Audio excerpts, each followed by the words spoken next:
All right. Hey, everybody. This is a third event this week, so we're very excited. We had George Niang on Monday talking about athletic activism, Black Lives Matter, and race. Last night we had a wonderful conversation with Tamara Little and Sherry Washington and Trayla Lee here, and just had a discussion about the Black Lives Matter movement and also more about what are things happening here. And I'm very excited about tonight. We have State Representative Ross Wilburn with us, and I will let him introduce himself because he's here. And so welcome, Ross. Thank you so much, JD, and hello to everyone. It's great to be here tonight. A lot of good stuff happening here tonight and this weekend, but I am State Representative Ross Wilburn here in Ames, and I'm include University campus and then kind of to the north and slightly to the west. But thank you, JD, for hosting this and the invitation. Really appreciate that. I just completed my first term, year 2 of a term in the state legislature. And some of you may know that I actually had served in local office for 12 years from 2000 to 2012 as former mayor of Iowa City and on city council there. I've been in Ames for 6 years. I was in Iowa City for, before that until 1982. Grew up in Davenport, Iowa, went to junior high and high school there, but I'm originally from Galesburg, Illinois. So so do you plan on going to Cedar Falls next? That was just I've been kind of making my way to the west, so I don't know if I keep going west or should have. No, I'm enjoying my time here in Ames, but I do real quick want to give a shout out to, I heard that Al Womble, chair of the Democratic Black Caucus, is on here, so thanks for jumping in. I know he's got another event out there, I think in Woodbury County later. I wanted to give a shout out to Ames Drinking Liberally. I know they had a meeting. This is their usual meeting night, but I think they just kind of took care of business at 5:30 there and are jumping on here. And also just want to give a shout out to here in Ames, the Ames NAACP, the City of Ames University. They're having a Juneteenth event right now. I made a cameo appearance for about 30 minutes and then ran back here so I could join all of you. And there's also a Speak Your Piece event going on by Ames Black Lives Matter tonight. And so, again, a lot of good stuff going on. But before we go on, I know, JD, that you are a former baseball player. Mm-hmm. And I'm quite a bit older than you, but I just wanted you to know, on my 50th birthday, okay, I hit a 2-run home run over the fence at University Fields in Iowa City. So just to let you know that I got a little bit in me, not on the pro level like you, but I love it.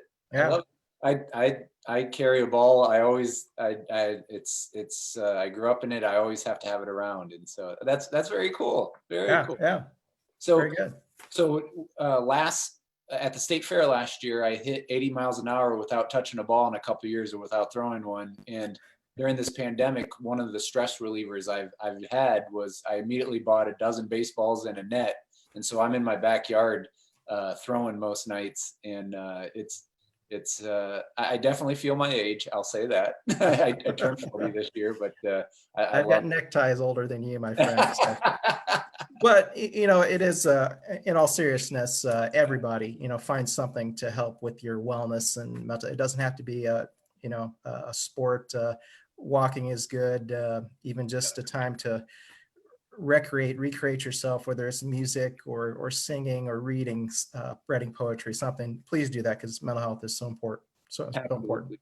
I remember reading in college an article that really stuck with me, and it talked about how the air conditioner was the first big thing in America that ruined neighborhoods because people wouldn't be on their front porch anymore. And like people wouldn't check on everybody. They got more isolated. And I just, this time has been amazing for at least my neighborhood. I knew the houses immediately next to me, but then I'm starting to meet people 3 houses down, and it's been really cool. And so I don't know, in this time it's we've, at least my neighborhood has really done a good job here checking in on each other and making sure everyone's okay. So, Yeah, very good. yeah. If Well, if I could too, though, I want to make sure because I know there's a couple folks that are going to jump off real quick. They're just popping in. I always yeah, want to leave folks with a must do, and I know we'll get to things like voting and stuff like yeah, that later. But if you have a concern about the absentee voting restriction that the governor is about to sign, please call the governor's office 515-281. 5211. That's 515-281-5211, and tell her to veto House File 2643. And then also, I know the Black Lives Matters movement in Iowa, specifically, especially Des Moines, they're wanting to make sure that the governor had promised that she would sign an executive order to restore voting rights to folks who've committed a felony. yes, And I just want to add, my support for that. There was a bill in the legislature that had passed, but actually it didn't do quite what people are saying. It put an addition on so that you had to have completely paid off any restitution, no graduated payment or something like that. So there's two issues with that. One, if you are wealthy and can afford an attorney, you don't even get charged with a felony. You get, it pled to a lesser charge.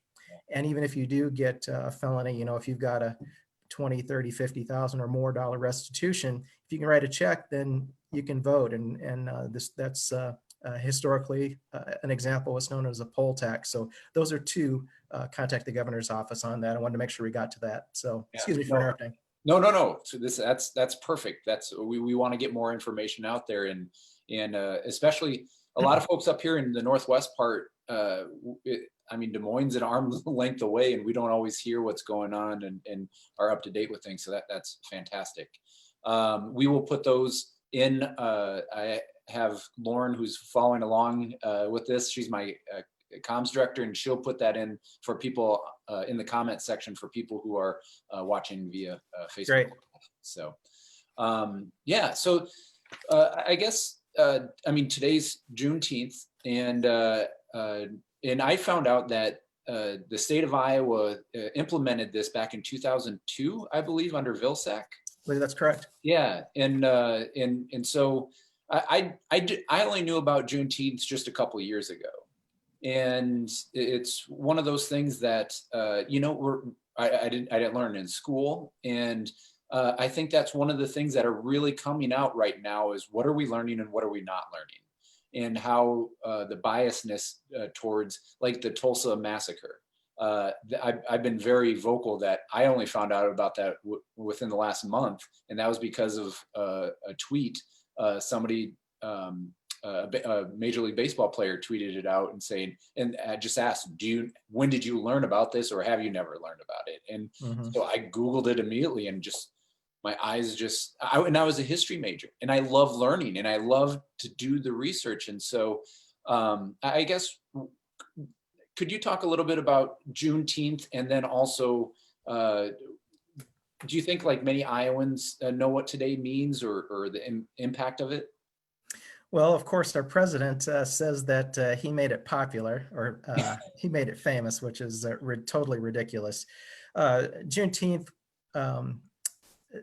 was the date President Lincoln signed the Emancipation Proclamation, and it took essentially 2 years for word to reach Galveston, Texas, the furthest point to the southwest there. And there was a celebration that slaves were free. What people don't realize, you talk about not being taught, what people don't realize sometimes about the Emancipation Proclamation itself, it only freed slaves in the states or additional areas that had left the Union. So it only freed slaves in the Confederate States. Wow. But a positive thing that it did do for the Union is that it enabled Blacks to serve in the Union armies. Back then, it was called the colored troops. In fact, my great-great-grandfather, Harrison Tilford Gash, I'm sorry I didn't, but I'll hold it up like that. This is him. He served in the colored troops. out of Illinois. And so it's just a bit of my family history that I've always had a source of pride with. But a lot of communities in the South and in more urban areas will tend to celebrate. Sometimes it's called Freedom Day. It's called by many different names, and a time to celebrate, to think back. But I think also, another thing I like to point out is it was actually the U.S. Constitution, Amendment number 13, which ended slavery and involuntary servitude. But even in that case, I think it was involuntary servitude unless you were fulfilling a commitment of a crime, committed a crime, whatever that meant back then. So sometimes it's hard for people to get their arms around the fact that what the Emancipation Proclamation did or didn't do, on one hand, because it's in legal terms, and secondly, it's legalese from its language from the 1800s. And so that sometimes we don't necessarily dig deep, but it also highlights the importance of the bias that occurs in what is presented in history. Yeah. And for me personally, I use it as a time of personal reflection in general. There's sometimes I participate in a community celebration. I went briefly tonight. I've,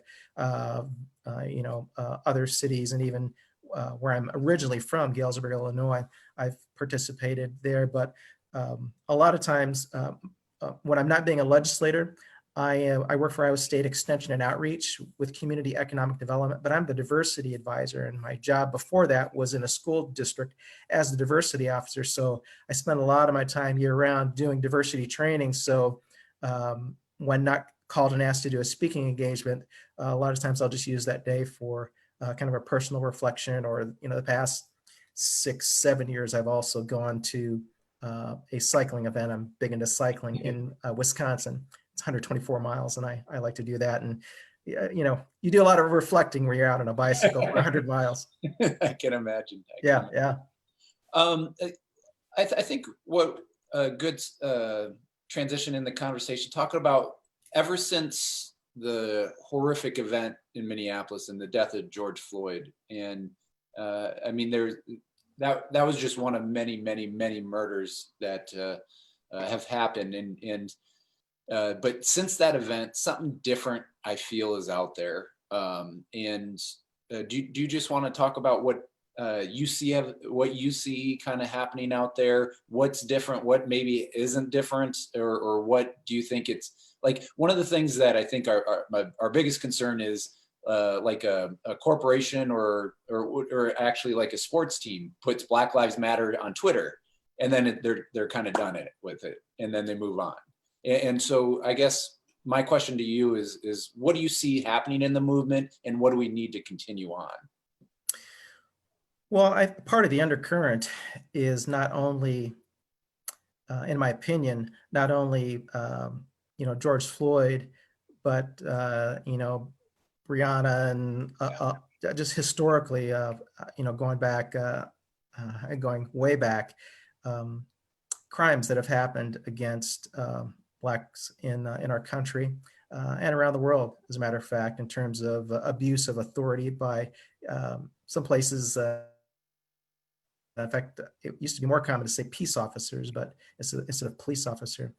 And people, I'll speak, for me and a lot of folks that I've spoken with, when you watched that happening with that officer's knee on his neck and his hand in his pocket, knowing that he was being videoed, it just hit people deeply. Hit everyone deeply seeing that. But if you are Black, African American, it really just kind of stirs up a lot of past injustices, past lynchings that have happened. But you talked about kind of the undercurrent. I think other things, everyone's been cooped up because of coronavirus and some of the disparities that you've seen in terms of communities of color, jobs that a lot of Blacks will work in, folks in the Latinx community or meatpacking plants, um, that are in quote unquote essential jobs that, part of that's kind of gnawing away at folks. And then, I think it goes beyond that to just other systemic issues where a policy has been put in place that has a different or disparate effect on folks, whether that's in education, whether that's in healthcare. A lot of issues in terms of maternal health care, especially that affect Black women.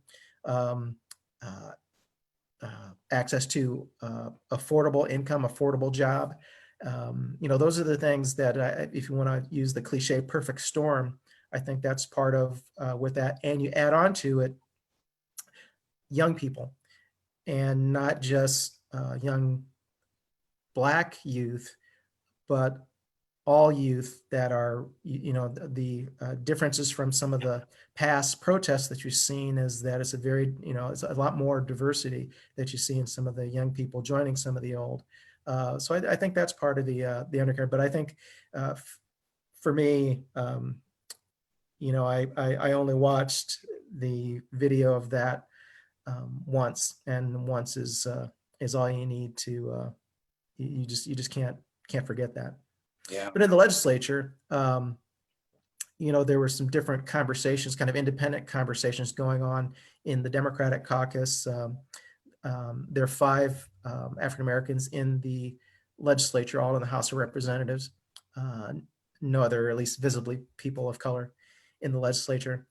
And Representative Ross Rastafari Smith in Waterloo, he's the chairperson of the Black Legislative Caucus. He had some conversations. I had some conversations with him and some of the other members of the caucus, K.O. Smith, Ruth Ann Gaines, and Phyllis Thiede. But I had a conversation with Zach Walls and Senator Joe Bolcom, both of them in the Senate, and Ross kind of pulled it all together. Some of those thoughts, and that was really kind of the beginning of putting together some legislation. And Representative Akeo Abdul Samad had been doing some work along with, I see, again, Al Womble on the call and some others working with some of the protests going on in Des Moines there to have a conversation to really fine tune a proposal to reach out to the leadership. Our Democratic leadership was on board, but to reach out to the speaker, the leader of the House and the governor's office. And that's how it began. Yeah. Do you want to talk about the bill and how that was passed and the reform bill? I mean, that was one of the swiftest passing of any law that most folks can remember. Right, and it did pass unanimously in the House and the Senate, and so that's a testament to the pressure that the leadership in the House and Senate, as well as the governor, to sign something. There's positives and negatives to legislation coming out quickly. There's some negotiation that goes on, and some of the items didn't get included. But one, it bans police chokeholds. It defines what a chokehold is. It made it illegal to rehire police fired for misconduct. It allowed the Attorney General to conduct an investigation into police misconduct. And the fourth was require extensive bias and de-escalation training. And so those are the 4 elements that made it through in the bill. There's some things that didn't get agreed upon and signed that I think is an effort for the next legislation between now and then to continue to try and refine. One of those is requiring, looking at behavior on police stops, to looking for racial profiling, to collect the data, not only in mass, but to see the effectiveness of any training that's going on, but also to help police chiefs identify any officers who need retraining or need to be disciplined for what they are doing in terms of enforcing the law and treatment of human beings. Yeah. Do you see any potential avenues or other areas for bipartisan racial justice? hmm One area that I hope, and I think this is getting some national attention too, um, that I wanted to see in the original bill was kind of adding on to the definition of what you typically will see as a definition related to whether it's reasonable use of force. I wanted to see included in the language, the term and the concept and necessary. Reasonable, I mean, terms can, they can be vague, or you can read into any specific term in terms of whether it's reasonable. You might look around, well, there's a big protest going on, or, that one could conclude or go right to that as a defense. Spending a decade as a paralegal, I know all the Yeah, yeah. reasonable can be used very loosely. Yeah. Right. But is it necessary? I think can have a conclusion to make it more on a case-by-case basis. Is it necessary in this situation? Many of you watching may have seen, for example, a video in Washington, D.C. of the protests at the White House going on, where they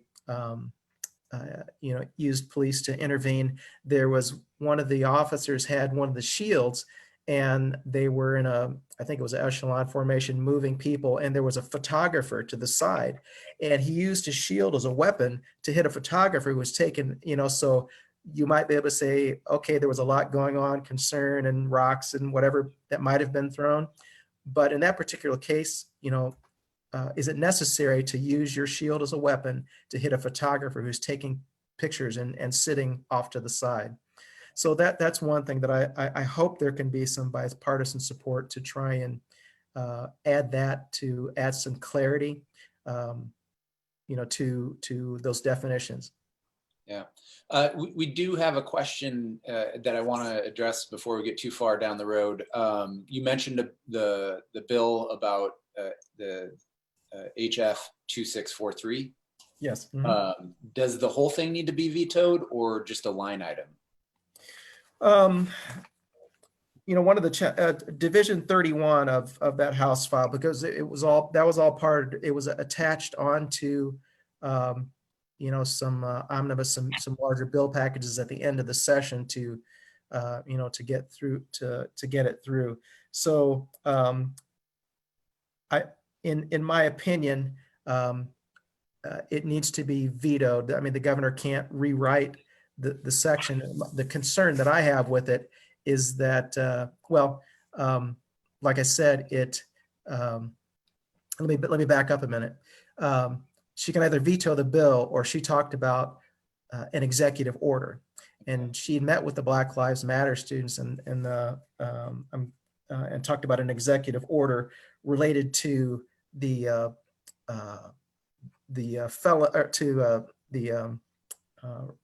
right for someone who's committed a felony to vote. But that particular bill, 2643, is related to the absentee voting.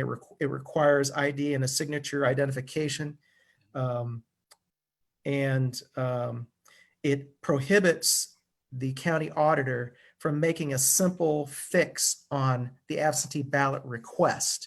Is part of the problem. There's the voter ID system that we have, and if someone, if they inadvertently switch numbers on a phone number, if they left off the zip code, if they don't have email, it directs the county auditor to contact the individual within 24 hours. Well, if you don't have an email address, and if you forgot to put down a phone number, or if someone thought, well, they've got my phone number in the system, and they're just trying to hurry up and get it submitted, then those are the problems with that particular bill. And this is the one that I believe that county auditors all throughout the state have complained about this, and have written either op-eds, or I have seen it in a couple papers about this. And even though this is bipartisan, from just county auditors saying this wouldn't help to come November? Well, it started as a bill related to the county seal. Oh, right. And then, the senator added on to it. So that's part of the issue. There was an effort to make it go back to just to amend it back to the issue related to the county seal. And so, I don't think there was a rush to get this done. In my opinion, just veto it. Yeah. So sorry to confuse the two No, bills. no. We just finished talking about, restoring voting rights for felon, but I put those two up, but those are two independent actions and a call to action that you can do. Okay, that's great. I'm also a little tired. It's been a long week. Yeah, no, I understand. It's been a lot for I can imagine. And then I just want to let folks know that tonight, after this at 7 o'clock, the Woodbury Democrats are doing a Juneteenth event, and you can go on their Facebook, and it's with Flora Lee and a bunch of state representatives, Al Womble, Central Committee member Vicki Brown, Ross Smith, and Phil Steed. And so, so if you want more great dialogue, I recommend going to the Woodbury Democrats. So this was your first session, is that right? Because when we launched our campaign, I think one of the first events we had was your victory party. Absolutely. In the special election, and that seems like 10 years ago. Doesn't it? Yeah, and thank you again for coming to that. And with the coronavirus and everybody trying to physically distance, and let's keep each other safe and wash our hands, wear the mask. I did tonight at the event. It's you would have been, well, you would have had an office here already, and you would have had been to Ames 5, 8, 10 times already. So that's put a constriction on it, but that does seem like a long time ago. And I thank everyone for their support, and whether you're from Ames or not, I have people contributing from all over to help out the campaign and to help out the House Truman Fund with the Democrats to help get me in an office. Yeah, and I guess two things. One, what was your first session like? Obviously, it was probably the most unique first session there are. And you also mentioned that there are 5 Black representatives and none in the Senate. And just one of the things, what's the importance of representation also? Mm-hmm. It's a lot there, but there. Yeah. If I forget something, just give me a quick reminder. So it was a unique start to the to the legislative session, and several folks in the legislature just wasn't quite sure. You're kind of flying by the seat of your pants, not knowing how the session is going to be interrupted. And then it was we recessed in March, and we were going to come back at a certain date, and that kept getting pushed forward. And so it interrupted the place between the first and second funnel, the points of the legislative session where a bill has to make it through or it's done for the session. But in terms of being unique for me personally, when I mentioned I was the former mayor of Iowa City, and my third or fourth, I think it was the third month as mayor, was when a tornado hit Iowa City. And so I had a quick adjustment to make there in terms of getting started and having to deal with an emergency and a crisis situation. And the city, the council, the community really pulled it together very well. So I guess I've gotten accustomed to dealing with those adjustments in crisis. Good training. I used to be a director of the Crisis Center, what used to be called the Crisis Center in Johnson County. So I guess that kept me on my toes. Well, I will. Go ahead. Well, I was just going to say that the picture of after the police reform bill passed is absolutely iconic, I feel. And the video of the Black Lives Matter chanting in the, I don't know, you call that the galley or up above. And I saw retweets all over the nation with that And so I think that's something that's going to be remembered for a long time. Mm-hmm. Yeah, and as you mentioned, there's 5 in the House. I believe at one point there'd been 6 in the House before, or 5 in the House and 1 in the Senate. But there's been talk in the past about forming a Black Legislative Caucus. I know when former Representative Wayne Ford and Senator Helen up in Mesa City, that about doing that. But when I came in, we were able to actually pull it together and determine that Ross Smith would be the chair. And we're 5 different backgrounds, 5 different experiences, 5 different personalities and ways of doing things. But we share a common history and background, as well as the communities that we represent.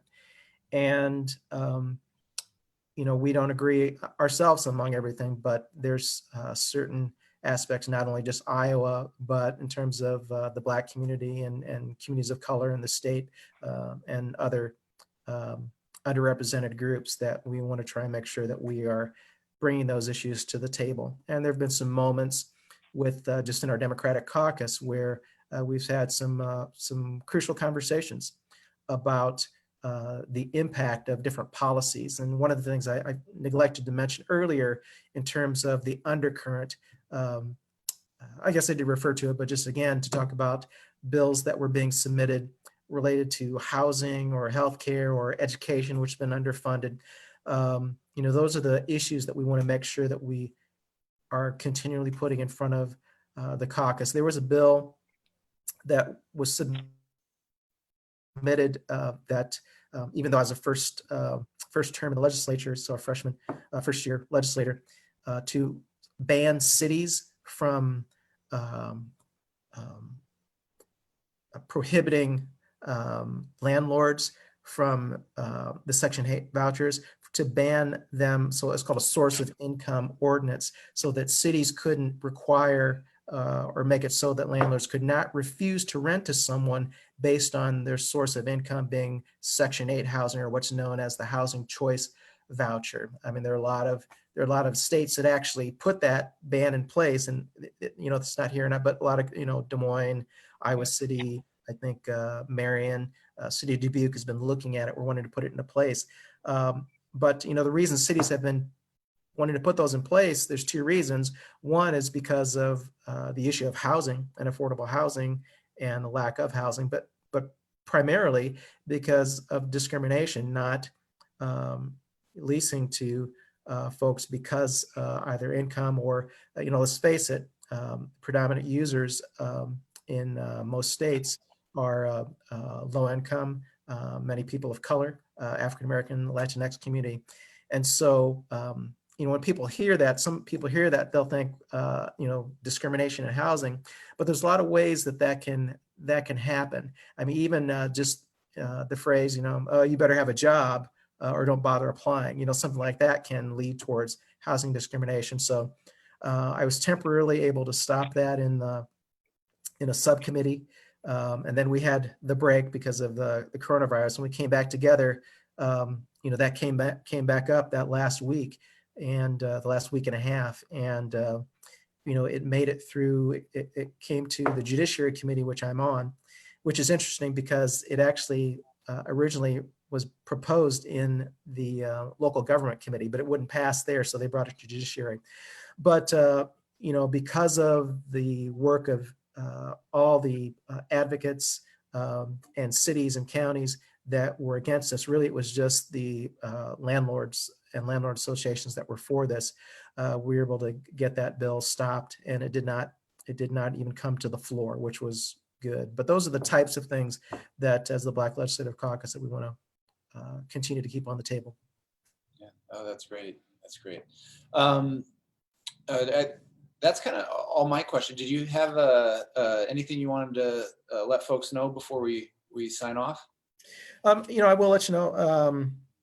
There was a couple things we wanted to talk about. Getting registered to vote. I know we had to talk about the bills there, but Yep. let's try and get folks registered to vote.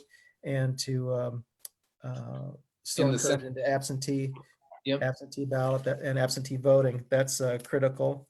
And I know that we're running out of time here, but on the federal level, I know that they're taking a look at, it's important to try and work towards passing the DREAM Act. Yep. We had the Supreme Court really just kind of put a stay on the DREAM Act. They just said that the president, if he wanted to stop DACA, that he couldn't do it that way. Right. And so that in and of itself ties this election to comprehensive immigration reform.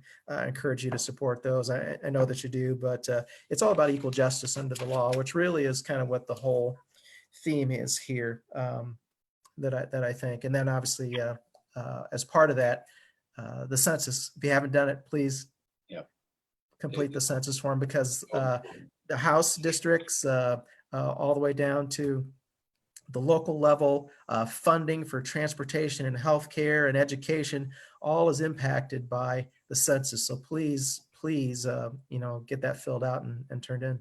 Yep. And so for folks, I believe that it's in the comments section, vote.org. And then for the census, it's 2020census.gov. Make sure you fill those out. They're extremely important. To find out where your local polling station, and even though there's a lot of unknowns right now, still vote.org will have all that information for you. And so, and then one other thing I did want to mention, one and a half things. In terms, I mentioned, the Black Democratic Caucus, we've got different personalities, but all working together towards one. There's a lot of different issues, a lot of different causes. I mean, some people, they really get their energy, especially some younger folks, in terms of demonstrating, marching. There's some people that, they're not going to go out and march, but they will support that cause. They'll donate money to campaigns. Some people will focus on, they can't raise money, but they'll make phone calls. When we're talking about trying to connect all of these issues together, especially those that impact the Black community, Latinx community, underrepresented groups, don't confuse someone's style with the substance of what they're doing. We all have a role that we can play, and if we can pull it all together, then we will be able to, create that systematic system change that we're looking for. So that's something that I did want to make sure that I'd say. And just to end on my part anyway, I talked about using it as a time of reflection. And again, I'm sorry I don't have this uploaded, but I was thinking about, this is a picture of me and former state senator and representative Julian Bond in Georgia. He's deceased now, but I grew up across the street from one of his cousins in Galesburg, Illinois. And I had a chance to meet him when I was running for my final term at the local level. And I know he was a personal hero of my mother's. So she died in 1985 when I was 20, about to be 21. But it was certainly great to meet and have a chat with him. And I think one of the things that he talked to me about was, honoring the contribution, what people can give and what they can do. Let's honor that and pull it all together. I love that. I love that. So, well, thank you again for your time here, Ross. And where can folks go if they want to know more information, if they want to donate or anything to your campaign? Absolutely. Thank you. If they go to rosswilburn.org, and that's ROSSWILBURN, I know you can see it on the screen.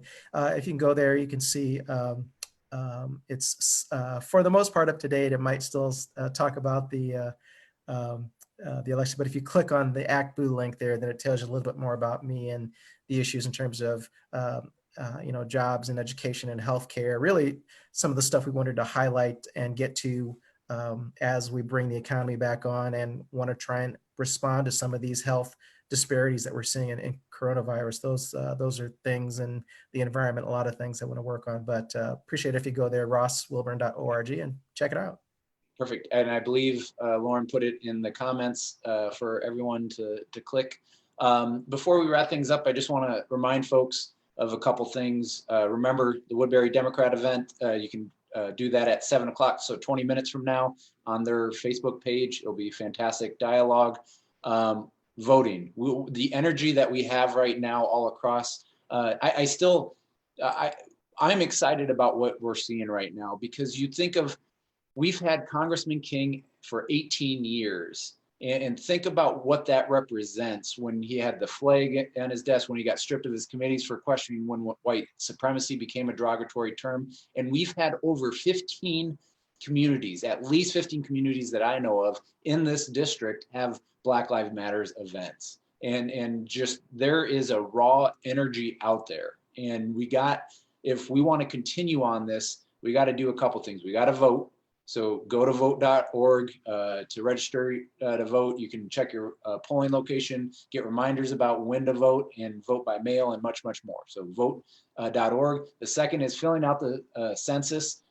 This is critical, especially for underserved communities and communities of color, to get the funding they need for healthcare, schools, roads, and so much more. So go to 2020census.gov. And then lastly, change is hard. Change is hard. And the best advice I got last cycle was from a family friend who is a member of the Winnebago Nation across the river in South Sioux City, Nebraska. And he told me, JD, if you want change, you have to get uncomfortable. And once you get uncomfortable, you have to get others uncomfortable.